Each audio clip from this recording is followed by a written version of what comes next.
Bueno, feliz sábado a todos los presentes y los que están al otro lado de la web. Esta semana vamos con la escuela sabática número 8 y se titula Con los ricos y famosos. La palabra los ricos y famosos me recuerda a una prima mía que siempre hacía la broma.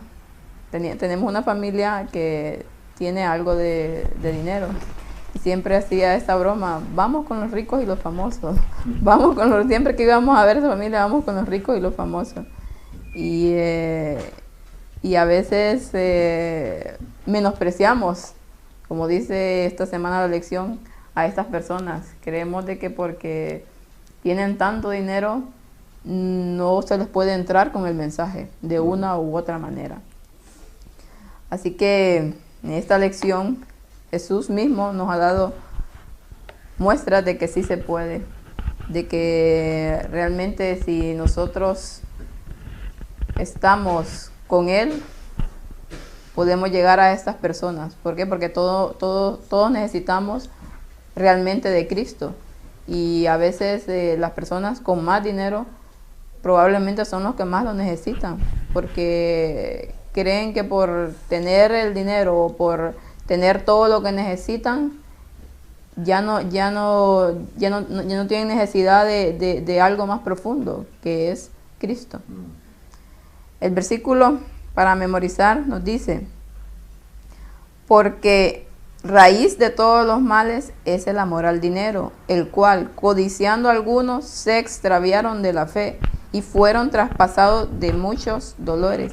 Primera de Timoteo 6:10. Incluso ahí habla, dice, el cual, codiciando algunos, se extraviaron de la fe. Está hablando no solamente de personas que no conocen de Cristo, está hablando de las mismas personas dentro del pueblo de Dios que conocen de Cristo y tienen recursos, por así decirlo, y por querer más y más se extraviaron de la fe, como vimos en muchos casos en la Biblia. Aquí nos dice algo muy interesante, un dicho, un refrán que me dio un poco de gracia. Dice: la gente gasta dinero que no tiene en cosas que no necesita a fin de impresionar a la gente que no le cae bien. ¿Cuánta verdad hay en esto? Realmente que a veces bueno, lo veo en todo lugar, creo que en todos los países es igual. Las personas que no tienen, por así decirlo, tantos recursos, pero siempre quieren impresionar, siempre quieren ser más que otros. Eso es innato en la naturaleza del hombre. Del hombre. Sí, desde el pecado, claro. Si el vecino compra un coche, tú quieres uno mejor, más bonito. Y normalmente somos así. Se compra una casa, pues yo quiero una más bonita, más grande. Exacto. Y somos así. Somos codiciosos. Sí. Y a veces, pues, consciente o inconscientemente, envidiamos lo que los demás tienen, ¿no? Y quisiéramos tenerlo nosotros e incluso más, a ser posible. Es la naturaleza humana, que veremos la semana que viene. Exactamente, somos naturalmente egoístas y tenemos nuestro yo hasta el tope. Buscamos siempre satisfacernos a nosotros mismos, por lo que siempre vamos a querer, como dices tú, el coche, todo lo que tenga el vecino, que por así decirlo sea mejor de lo que tenemos nosotros. En la parte del domingo nos habla de estar ricamente bendecidos y nos dice, bueno, lo que ya apuntaba Joseph: como seres humanos caídos estamos sujetos a celos, especialmente de los que tienen más dinero que nosotros, sin importar cuánto dinero tengamos ya nosotros mismos. Y eso lo podemos ver en los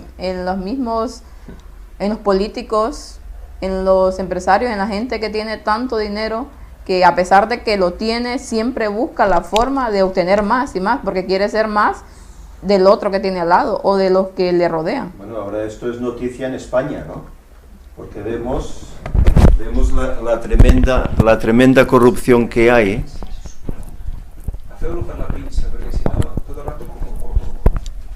Aquí vemos la tremenda corrupción que hay en España en los ámbitos políticos, ¿no? Exacto. ¿Cómo? Claro, para llegar al poder uno tiene que ser alguien importante, si no, cualquiera no puede llegar al poder. Pero claro, están ahí y ambicionan más, y entonces se ponen en lugares estrafalarios, para conseguir generar más riquezas. A veces, pues bueno, contra la ley, o etcétera, ¿no? Y bueno, aquí lo estamos viendo cómo vive esto. Y vemos que eso no es de ahora, sino que viene de la misma rebelión en el cielo, cuando Satanás quiso ser más que Dios, o ser más que Jesús. Entonces, desde ahí está actuando la naturaleza egoísta de nosotros mismos. Al Satanás querer ser más que mismo Dios, ha traspasado todo eso a la raza humana caída. Entonces, realmente que es un engaño que se trajo a la tercera parte de los ángeles y ha engañado a millones de personas con eso, las ganas de querer ser más, las ganas de querer ser lo mejor, ser el único. ¿Quieres apuntar? No. Ok. También aquí nos habla de cómo la escritura se refiere a las riquezas. Si nosotros vemos, el ser rico o el tener dinero no es lo malo. Lo malo es cómo, como dice aquí la lección, cómo nos relacionamos con ello. Porque si vemos muchas personas de la Biblia, por ejemplo Abraham, Job, eran personas ricas, estaban bendecidas por Dios, pero sabían que las bendiciones le venían ¿de quién? De Dios. No se jactaban ellos mismos de que ellos tenían eso porque eran grandes genios, sino que porque realmente todo provenía de Cristo, y es así, proviene de Cristo, y a Él es el que tenemos que darle mérito. Y en relación al tema que Víctor está tocando en las puertas dimensionales del tercer Elías, ¿os habéis fijado que Job tenía 7.000 ovejas 7.000 y 3.000 camellos? 7 hijos y 3 hijas. 7 hijos y 3 hijas, hijas. exacto. Yo creo que la visión del hombre, conforme se ha ido deteriorando espiritualmente, ha cambiado de alguna manera lo que es su atención, su punto de atención, que debería ser lo primero, poner su visión en el cielo, ¿no? En el Padre, el Hijo y el Espíritu Santo, y han salido como unas extrañas adicciones, que hay un programa de televisión, no sé si lo habéis visto nunca, bueno, alguna vez lo he cogido, yo no lo veo, pero alguna vez lo he visto, y pone mi extraña adicción, ¿no? Pues el hombre pecaminoso, ¿no?, ha ido cogiendo extrañas adicciones. Ha habido personas que tienen como adicción el dinero, otros tienen como adicción los videojuegos, otros las drogas, otros el alcohol, otros las mujeres, otros la ropa, el coche, la moto. Y han habido o la alimentación, ¿sabes? Hay quien o todas juntas, sí, exacto. Y nosotros, pues de alguna manera, a través del pecado y a través de nuestra desconexión con Dios, el demonio se ha ido encargando, ¿no?, de ponernos cosas primero antes de Dios. O sea, si nosotros no nos levantamos por la mañana y lo primero que hacemos es conectarnos con Dios, darle las gracias de que nos dé la oportunidad por un nuevo día, de que nos ayude a levantarnos con esa fuerza y esa conexión con Él, y de que nos aparte de todo lo secundario, que sí, que está, y que nosotros lo tenemos que sacar el provecho que tenemos que sacarle, porque hay cosas que la sociedad lo pide, ¿no?, para no, de alguna manera, no ir muy muy fuera del tono, ¿no?, de la sociedad, sí. Pero no tenemos que ponerlo como lo primero. Lo primero es Dios, Y luego él, si nuestro propósito en la vida, él nos utiliza para llevar a cabo ciertas obras, nos tiene que bendecir con muchísimo dinero, lo va a hacer. Pero lo primero es Dios. Si él cree que nos va a bendecir con armarios y armarios llenos de ropa, lo va a hacer, pero lo primero es él, no es la ropa. Y luego, todo lo demás que será añadido, te lo añade Dios. No tienes que ir tú buscándolo como si fuera una adicción, ¿no? Lo primero es... el reino de Dios y su claro, justicia, busca el reino de Dios en primer lugar, y luego él te va a dar... Todas las cosas te serán añadidas, exacto. Todas las cosas te serán añadidas, pero para su gloria y su honra, ¿no? Amén. Porque él lo dice, si un pajarito que es mucho menos valuoso que vosotros y no les falta de nada, y no los deja caer, que los mantiene en el vuelo, no les falta de comer y no se mueren de hambre, ¿qué nos va a faltar a nosotros? Si encima somos los que somos los niños, la niña de sus ojos, lo dice, ¿no? Somos sus hijos. Pues por eso nosotros tenemos que poner primero todas las mañanas a Dios en nuestra mente, y luego Él va a querer lo mejor para nosotros. No lo va a querer nadie más como lo quiere Él, porque la está demostrando, ¿no? A lo largo de la historia, ¿no? Y para el mundo es la única edición mala, curiosamente. Exacto. También recordemos que gracias a dos personas ricas como Nicodemo en su momento, que fue el que ayudó económicamente a la iglesia después de la muerte de Cristo, uno de los que ayudó fuertemente, y José Arimatea fue el que puso la tumba para que Cristo yaciera esos 3 días, ¿no? Creo que el dinero es una bendición de Dios, y Dios sabe si nosotros somos capaces de gestionar cierta cantidad de dinero. Quizás a veces decimos, ostras, ¿cómo puede ser que Dios no me bendiga con dinero si yo soy un gran cristiano y hago tantas cosas? ¿Y por qué tengo que estar siempre así, y estirando de aquí y de allí, y quizás pidiendo prestado por aquí y por allí? Y yo creo que sabe Dios nuestro carácter y sabe cómo vamos a reaccionar ante grandes cantidades de dinero. Y la mayoría de nosotros creo que no estamos preparados para tener grandes cantidades de dinero. Y hay mucha gente, o otra gente, o poca gente, bueno, poca, quizás no mucha, poca gente que tenga la capacidad de tener cierta cantidad de dinero y distribuirlo como Dios quiere. Y esos pocos son los que Dios bendice para que haga, ese será el don que tiene esa persona. Y esa persona con ese don y con ese dinero va a ayudar a muchísima otra gente. Pero igual que Pablo tenía esa limitación en su vista y otros tienen sus puntos, que es como si Dios pusiera un límite en ti mismo para protegerte de tus propios defectos. A veces queremos ser como otras personas, pero es que quizás no podemos soportar lo que aquellas personas pueden soportar. ¿Entendéis? Sí. Tenemos cada uno nuestro propio nivel que nos lo ha puesto Dios marcado para que no tengamos problemas. Y conforme vamos mejorando, quizás mueve el listón, porque ve que estamos preparados y podemos asumir ciertas responsabilidades, ¿no? O sea que aceptemos la condición, porque probablemente es porque Dios nos quiere en esa posición, porque ahí seremos más efectivos que en otro lugar, en otra situación. Amén. Aquí dice algo interesante. Bueno, después de todo lo que ya han planteado, dice: de cualquier manera, no deberíamos permitir que el deseo de tener dinero llegue a ser una obsesión, ni debemos de despreciar a los que son ricos. Ellos necesitan la salvación tanto como cualquier otra persona. Exacto. Entonces, Cristo lo demostró cada vez que se encontraba con alguna persona que tenía recursos o que era importante. Ni lo subía ni lo bajaba, lo trataba como cualquier otra persona, porque por él también había venido a morir. Incluso, bueno, ya sabemos que la riqueza pues a veces puede ser un impedimento para seguir a Dios, porque también, claro, tienes el mundo a tus pies, ¿no? Y entonces no necesitas, en teoría, no necesitas a Dios. Pero bueno, sabemos de muchos ricos que se han hecho creyentes, han sido fieles al Señor y han hecho muchas ayudas a gente necesitada. ¿Eh?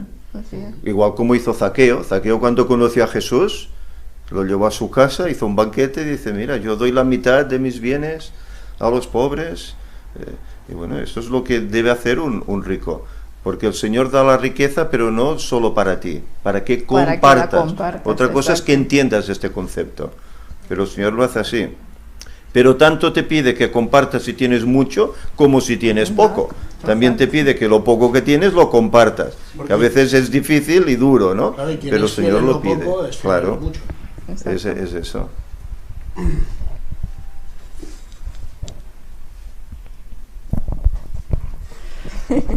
Jesús, fijaos que también cuando trataba a los ricos, y los trataba igual que a los pobres, y sus mensajes servían tantos para unos como para otros, en entrevistas personales hablaba directamente al corazón de la persona, y eso es algo que deberíamos aprender. Nosotros a veces quizá vemos a una persona encumbrada y quizás eso nos hace como sentirnos distintos, más pequeños, no sé. Y igual ves a alguien que está mucho peor que tú y te crees el mil hombres por encima de él, o sea, ¡buah! Este no es nada, y entonces lo tratas distinto. Jesús jamás hizo esto, o sea, valoraba que delante suyo habían personas. Las condiciones económicas podían cambiar planteamientos en su vida, pero en el fondo, la persona, sea negra, sea blanca, sea rica o sea pobre, o sea como sea, tiene unos esquemas mentales, un funcionamiento del cual todos estamos hechos exactamente igual. Y a partir de aquí, las palabras de Jesús iban siempre, no importando toda la parafernalia, la envoltura, sino iban directamente a hacerle pensar y hablar al corazón, las dos cosas. Con lo cual, era lógico que toda persona tomase una opción, o en pro o en contra. Incluso algunos la tenían en ralentí, esperando tomar una decisión, como fue el caso de Nicodemo. Primero puso objeciones, después lo dejó a medias, y cuando se desarrolló todo el clímax con Jesús, después, ¿qué hace? Se añade a la Iglesia. ¿Y de qué modo? Por tanto, eso es algo que deberíamos tener siempre presente. A las personas hay que hablarles, no importa si son de alta alcurnia como si son de baja, directamente con el mensaje. Esto es así, pim pam, razónalo, tú sientes algo dentro, ya está, tú decides. No hay otra forma. Así es. Bueno, yo quería comentar que... Cuando era jovencita, tenía una familia que era muy rica, que vivía junto a mi casa. Eran muy ricos y eran creyentes, a su manera eran creyentes. No he visto una familia rica más buena que aquella, no la he visto nunca. Ayudaban a todo el mundo que podían. Había unos vecinos que eran aún más pobres que nosotros, y al hijo lo bañaba todos los días en la bañera de ellos mismos, lo bañaba, le ponía ropa limpia de sus hijos y le daba de merendar. Unas personas muy buenas eran, no tenían nada suyo. Nosotros no celebraron una Navidad ni pensarlo, pues nos traían para Navidad la carne d'olla, que se dice en catalán, la carne con la carne con garbanzos, y así nos lo traían.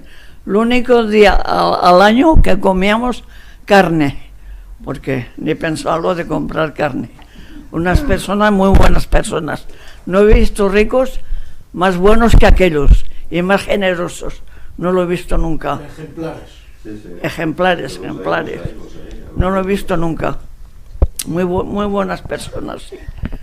Por ser ricos eran buenos. No lo he visto bueno. Bueno, pues ha ido muy bien que el comentario de la madre de Víctor, porque va un poco ligado a lo que quería decir, que es la gestión de esa riqueza es lo importante, ¿no? En el White dice que nuestra vida debía girar alrededor del Evangelio, ¿no? de que todo nuestro trabajo, nuestro que pensar diario tendría que ser alrededor del Evangelio. Y lo que hacemos normalmente es vivir la vida y tener el Evangelio alrededor nuestro, que es muy diferente, ¿eh? Si el Evangelio es el centro, entonces tú buscas tu trabajo teniendo en cuenta el Evangelio, ¿no? Entonces buscarás un trabajo, intentarás tener un trabajo y orarás para un trabajo que te ayude a poder dar el Evangelio, quizás a los compañeros de ese trabajo o lo que sea, ¿no? Cuando tú gastas tu dinero, tienes que mirar de gastarlo para beneficiar al Evangelio. Entonces, Helena White nos explica cómo esas riquezas que tú tienes las tienes que administrar siempre con el Evangelio en el centro. ¿Qué estás haciendo con tus riquezas o con tu dinero o con tus dones para llevar el Evangelio a los demás? Si recordamos que somos la iglesia de la profecía, porque es que eso es muy importante, tenerlo en cuenta siempre. No somos, bueno, sí, un cristiano que va por ahí, que conoce y tal. No, somos la iglesia de la profecía. Por lo tanto, es la iglesia que tiene un mensaje, que su vida debe estar ligada y dirigida a dar ese mensaje. Por lo tanto, ¿qué hacemos con nuestros recursos? Quizás no los estamos poniendo en el sitio adecuado. Y ya no quiere decir darlos a alguien concretamente, sino tú mismo, ¿no? Coger y montarte un blog o montarte algo, o hacer unos panfletos, o hablar a tu barrio, o alquilar el local social de ese día para hacer una charla, o sea, que eso sea lo que mueve tu vida, es lo que yo creo que debería ocuparnos la mente, ¿no? Y entonces pues estaríamos menos preocupados por qué hacer en nuestro tiempo libre, o cómo gastamos este dinero que tenemos, o el ocio por el ocio, ¿no? Que a veces caemos fácilmente, ¿no? Esa falsa desconexión que decíamos, ¿no? Exactamente. Y algo que decía aquí, que las riquezas mismas no indican la pobreza espiritual o la indiferencia. Porque una persona tenga dinero no indica que va a ser totalmente indiferente a cuando se le pretenda dar el Evangelio. Porque cuando Cristo habla de bienaventurados los pobres, que los pobres en espíritu, no los pobres de dinero, sino que en espíritu. Y muchas veces estas personas con dinero hay una sed, una hambre de algo espiritual que no la tiene alguien que no tenga nada. Entonces, siempre, como decía Víctor, tenemos que llegar al corazón de la persona, porque contra eso nadie puede hacer nada, y es lo que hacía Cristo. Hablando acerca de Nicodemo, que ya más o menos lo citaron, hay algo que yo había leído anteriormente acerca del encuentro de Nicodemo en el comentario bíblico de la Biblia de Estudio, y que Cristo le enfocó en sí la ciencia de la redención a Nicodemo, lo que significaba nacer de nuevo. Y hay algo muy impresionante, que es algo que hemos estado viendo últimamente en las conferencias acerca de la cruz, acerca de lo importante que es conocer esto, conocer todo lo que tenga relacionado con lo que Cristo hizo por nosotros en la cruz. Y eso es lo que dice aquí. Voy a leerles, es un parrafito nada más. Dice, no comprendemos el valor de la expiación. Si lo comprendiéramos, hablaríamos más acerca de ella. El don de Dios en su amado Hijo fue la expresión de un amor incomprensible. Fue lo máximo que Dios podía hacer para mantener el honor de su ley y, sin embargo, salvar al transgresor. ¿Por qué no debe el hombre estudiar el tema de la redención? Es el tema supremo en la cual se puede ocupar la mente. Si los hombres contemplan el amor de Cristo desplegado en la cruz, su fe se fortalecería para apropiarse de los méritos de su sangre derramada y estarían limpios y salvos del pecado. Realmente que lo que encierra la cruz, todo alrededor, es algo muy profundo que nosotros pasamos totalmente desapercibidos. ¿Por qué? Porque estamos tan metidos en nosotros mismos que nos olvidamos de que realmente lo que Cristo hizo fue mucho, mucho más allá de nuestra comprensión humana. Y como no estudiamos el tema debidamente, entonces no estamos comprendiendo realmente la importancia que esto tiene para nuestra propia salvación. ¿Querías decir algo?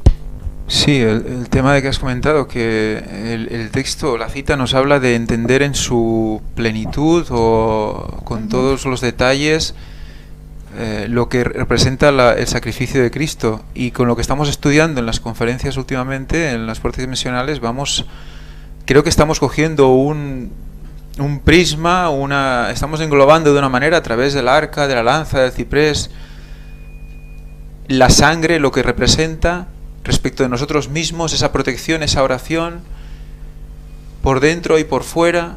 O sea, es una dimensión que se escapa a toda comprensión, pero a la vez te une y te deja enganchado a ese sacrificio, y no puedes dejar de pensar en ello. O sea que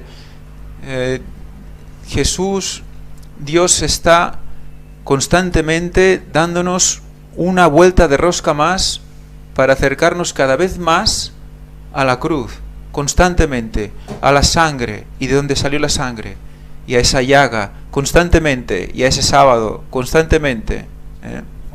Porque Elena White estaba escribiendo algo que quizás no llegaba a ver del todo. Ella sabía que detrás de todo eso había algo más, mucho más, que no lo estamos llegando a comprender. Hablaba en plural, ella se incluía. Totalmente. Por lo tanto, ahí hay algo que aún va a haber más, y que nos va a dejar aún más cerca, y tan cerca que es en Él. Cuando nos dice en Él, es en Él, dentro de Él. O sea que la unión es tal que no podemos sentirnos como alejados, sino cada vez más cerca. Sí, en las Escrituras, cuando dice y ellos estarán en mí y yo en ellos, es eso, ¿no? Es como una fusión, como si esa experiencia pues la tuviéramos dentro nuestro también, ¿no? Quizá, porque está como ya tan impregnada, que será como una experiencia y una sabiduría a la misma vez. Es algo muy mágico, ¿no? Esa conexión. Es que es vivir, o sea, es vivir la fe. Claro, pero la estás viviendo en tu vida. Es como, dices, te está llevando y te está como moviendo. Es algo que te remueve, ¿no? Sí, que te va cambiando. No controlas, tú estás haciendo y algo te lleva, ¿no? Y las formas de actuar muchas veces luego pues van cambiando según el de esto, ¿no? La impregnación que llevas dentro también. Exacto. Te va cambiando la forma de actuar, de pensar y de hacer, ¿no? Totalmente. Esa es la transformación en Cristo, ¿no? Sí, y hay algo que quiero leer un poquito más, porque realmente todo esto engloba en sí todo lo que hemos estado viendo. Y nos dice ella aquí que cuando el pecador llega a la cruz y mira a aquel que murió para salvarlo, puede regocijarse con todo gozo, pues sus pecados son perdonados. Arrodillándose delante de la cruz, ha llegado al lugar más alto que pueda ascender el hombre. La luz del conocimiento de la gloria de Dios se revela en el rostro de Jesucristo, y se pronuncian las palabras perdón. Vivid, oh vosotros, culpables pecadores, vivid. Vuestro arrepentimiento es aceptado, pues he encontrado un rescate. Por medio de la cruz sabemos que nuestro Padre Celestial nos ama con amor infinito y eterno. Realmente que por eso ella habla que nuestros mensajes tienen que estar centrados en Cristo, en la cruz, porque todo lo engloba. O sea, cualquier tema que nosotros toquemos va a englobar la cruz, porque eso es lo máximo que Cristo pudo dar. Lo dio todo por nosotros, lo dio todo no solamente por la persona pobre, lo dio por el rico, por todas las razas, por todos murió. Un amor incondicional. Un amor incondicional, exactamente. Tenemos que ver la cruz como en el centro, la cruz en el centro. Claro.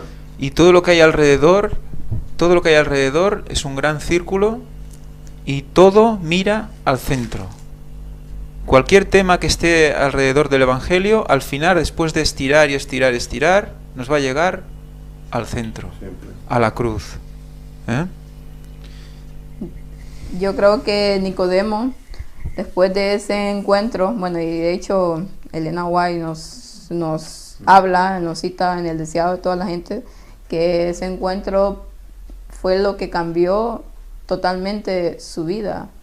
A partir de ahí empezó un cambio en él y ya después vemos que se quedó totalmente sin nada por dar todo para la obra de Dios. Sí, sí. Era un hombre acaudalado, rico, pero al final de todo se quedó en la vil calle, como decimos algunos.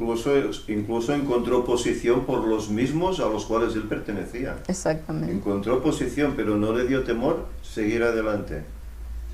así es. Y seguro que luego se sintió más rico aún que antes. Totalmente, sí.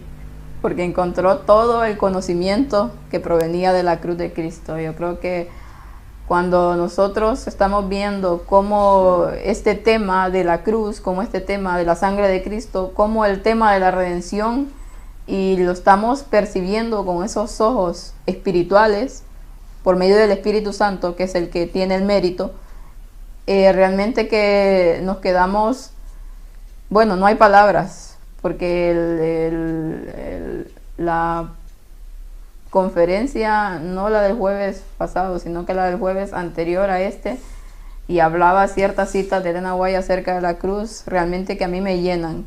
Cada vez que este tema se toca, yo siento como un fuego. ¿Por qué? Porque realmente el saber cuánto nos ama Cristo, cuánto se sacrificó por nosotros, es algo que sobrepasa mi entendimiento y es algo que debería sobrepasar nuestro entendimiento, porque no merecíamos nada, mas sin embargo vino a darlo todo por nosotros. Aún sabiendo esto, le fallamos.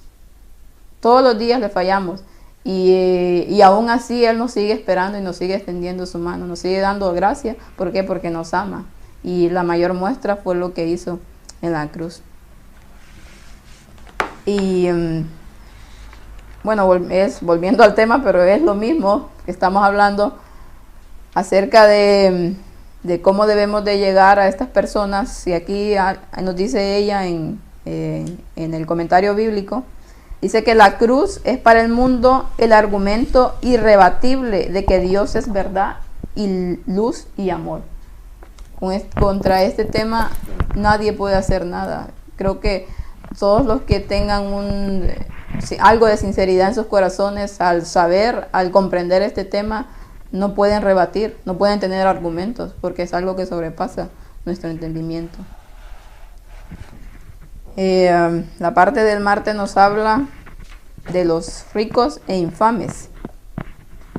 Dice aquí que la respetabilidad no siempre acompaña la riqueza. Aunque muchos tienen su riqueza honradamente por medio del trabajo duro, la diligencia y las bendiciones de Dios, otros son simplemente estafadores. Peor aún, algunos obtienen su dinero en forma legal pero inmoral, pues no todo lo inmoral es ilegal, como todos muy bien sabemos. Muchas veces hay personas que se adquieren sus riquezas por medio de cosas que no son ilegales, pero que son inmorales.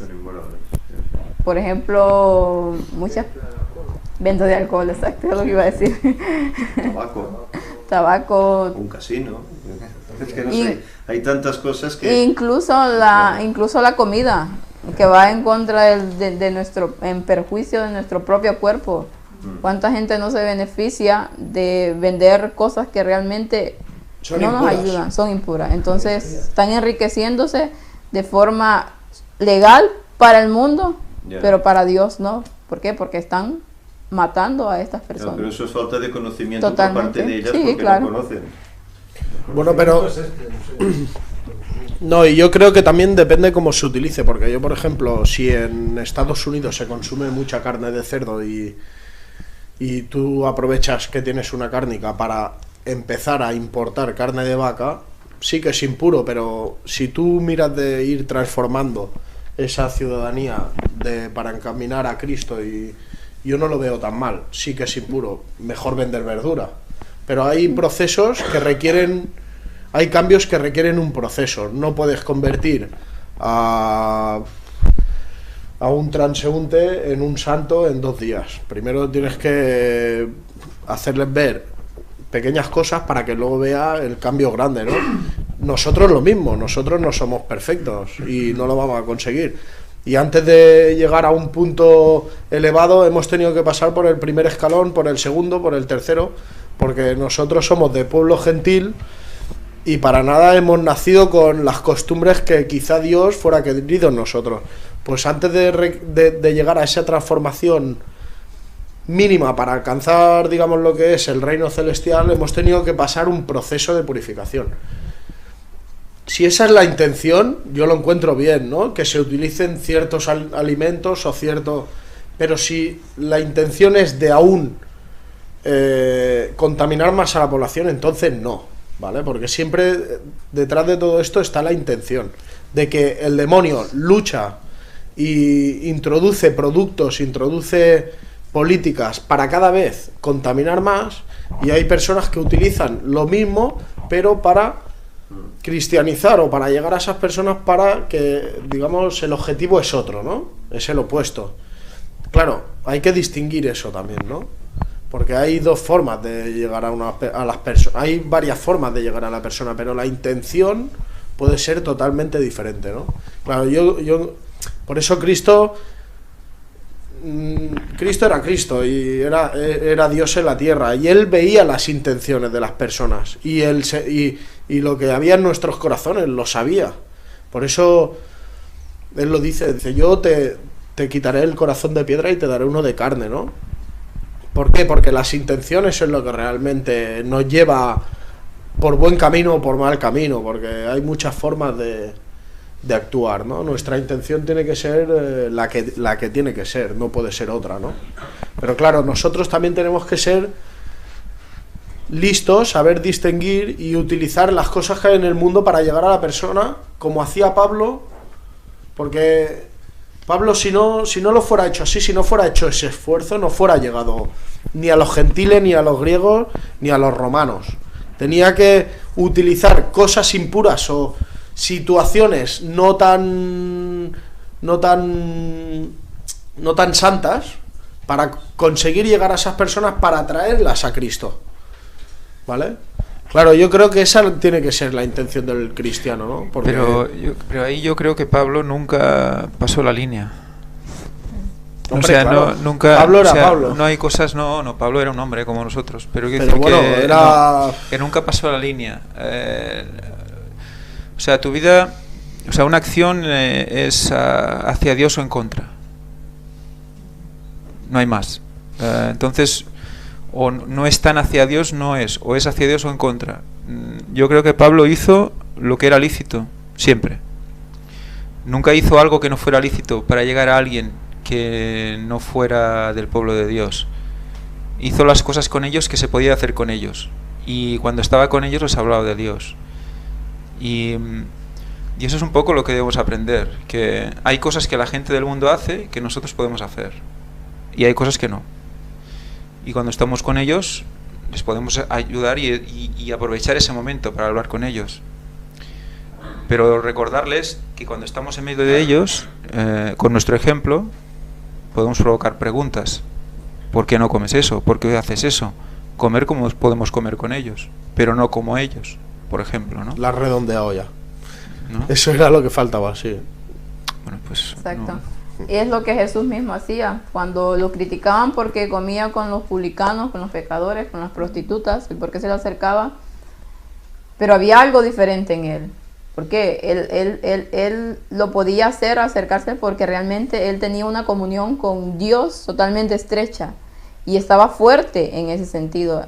Muchas veces nosotros tal vez no estamos tan estrechamente relacionados con Dios porque no tenemos una debida comunión, y queremos irnos a meter a ciertos lugares de cosas que tal vez nos han gustado, que no debemos porque todavía no estamos muy fuertes en esa parte. Entonces, ¿qué es lo que hacía Cristo?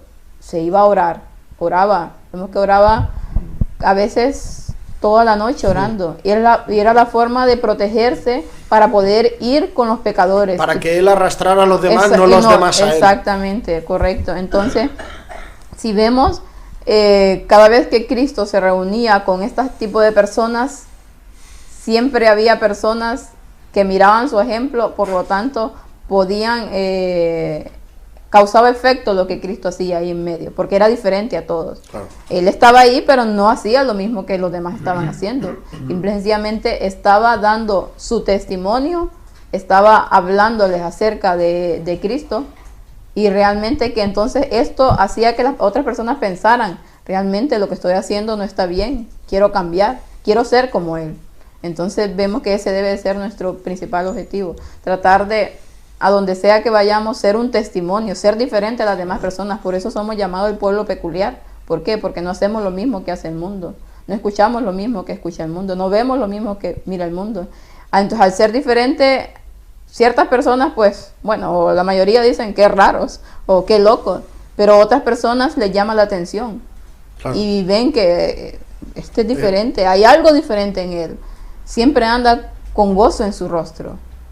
La importancia también siempre de andar con una sonrisa, de andar con un rostro relajado, porque muchos cristianos que he visto con rostros totalmente duros, amargados, y entonces no reflejan el amor de Cristo, no reflejan que están viviendo por el Evangelio. Bueno, creo que ya tenemos que ir terminando, pero antes quería leer las citas que sale en el viernes, que me pareció muy interesante. Dice: mucho se ha dicho respecto a nuestro deber para con los pobres desatendidos, pero ¿no debe dedicarse alguna atención a los ricos desatendidos? Muchos no ven promesa en ellos y poco hacen para abrir los ojos de los que, cegados y deslumbrados por el brillo de la gloria terrenal, no piensan en la eternidad. Miles de ricos han descendido al sepulcro sin que nadie los previniera, pero por muy indiferentes que parezcan, muchos de ellos andan con el alma cargada. El que ama el dinero no se saciará de dinero, y el que ama la riqueza no sacará fruto. Ninguno de ellos podrá en manera alguna redimir al hermano ni pagar a Dios su rescate, pues la redención de su vida es de tan alto precio que no se logrará jamás. Las riquezas y los honores del mundo no pueden satisfacer el alma. Muchos ricos anhelan algo que ponga fin a la monotonía de su vida estéril. Muchos funcionarios públicos sienten necesidad de algo que no tienen. Pocos de ellos asisten a la iglesia, pues consideran que no obtienen gran provecho. La enseñanza que ahí oyen no conmueve su corazón. ¿No les dirigiremos algún llamamiento personal? Y vemos que aquí todo recae en el mensaje que se les transmite a esta gente. ¿Por qué muchas personas con dinero no logran que les interese el Evangelio? Porque no se les está hablando lo que se debería estarles diciendo. Llegan a una iglesia y empiezan a sentarse y a escuchar, y les hablan lo mismo, no algo que capte su atención. Entonces ahí está el problema. Por eso es que la iglesia no ha llegado hacia estas personas, porque no se les está dando el mensaje que realmente los hará hacer reaccionar. Claro, pero eso le puede suceder tanto a un rico como a un huérfano como a una viuda. Sí, ¿no? Totalmente, pero como estamos hablando que la iglesia está como muy acomodada en la prehistoria, ¿no? Digámoslo así. Bueno, también ha comentado algo de la monotonía, ¿no? De la vida, sí. Tenemos la imagen de un rico, pues que tiene, como lo tiene todo, ¿no? La imagen del gran rico, que sobre todo tiene tiempo, normalmente, ¿eh? Oh, no. Y ese tiempo... ¿O no? O no, un tío súper estresado y no para, ¿no? Pero esa monotonía de la que comentabas es una monotonía dada a buscar nuevos estímulos. Normalmente nosotros, incluso cuando tenemos mucho tiempo o demasiado tiempo libre o más tiempo libre, ¿qué voy a hacer hoy, no? Y dices, va, porque yo lo valgo, pum, y sacas la cartera y no sé, haces algo, ¿no? Que cambie la rutina, ¿no? Cuando tienes delante tuyo un libro y todo un espíritu de profecía, que solo abriendo 4 o 5 páginas y investigando 4 nombres con las herramientas adecuadas, te tiras todo el día y encontrando cosas que te van a dar cambios y emociones las que quieras. O sea, no necesitas más inputs, no necesitas más entradas de información extrañas ni espectaculares, porque ya lo es suficiente. Lo que pasa es que está escondido en un libro, ¿no? En un libro con aspecto de más aburrido, ¿no? Porque es negro o gris o marrón. Pero detrás de eso, lo que hay escarbando, eso te ocupa constantemente. Constantemente. Y además Dios, al ver que tú quieres abrir puertas, te va a mostrar más cosas. Por lo tanto, te va a tener ahí enganchado. Si quieres engancharte a algo, tranquilo. Ya tenemos la Biblia y el Espíritu de Profecía. Y para los más perezosos ahora se puede escuchar y todo por internet. Se pueden ver conferencias, hay todos tenemos vacíos. Seamos ricos o seamos pobres. Todos tenemos vacíos. No nos deleita lo poco o lo mucho que tenemos. Nos falta algo más. Y ese algo más es el conocimiento que nos da la Biblia, el conocimiento de Cristo. Por eso es que cuando una exacto. persona tiene tanto, quiere tener más y más y más, porque piensa que ese vacío lo va a ir llenando con cosas que vaya adquiriendo. Sí, claro. Y aparte que vivimos en un mundo que estamos hartos de tanta mentira, ¿verdad? Y si te lees la Biblia y vas viendo que solo se hablan verdades y que Cristo es la verdad y la palabra de Dios es la verdad, pues como que viene un poquito, nos viene bien, ¿no? Porque tanta mentira en la sociedad pues acaba cansando, ¿no? Exacto. Aquí nos dicen que solo con mirar conferencias ya te ocupa todo el tiempo libre que tienes. Con tanto. Ya te digo. Bueno, ojalá que cada cosa que nosotros escuchemos aquí o donde escuchemos podamos ponerla en práctica y podamos ir hacia estas personas que realmente son, aunque tengan mucho dinero o aunque no lo tengan, son pobres espiritualmente y necesitan Verdades conocer del también. amor de Dios. Y Exacto, verdades. y verdades. Amén. Porque a veces contra el grupo más rico, más hipócrita y más mentiroso también, ¿no? Y eso les lleva también a un estado de... ¿no? Amén. Bueno.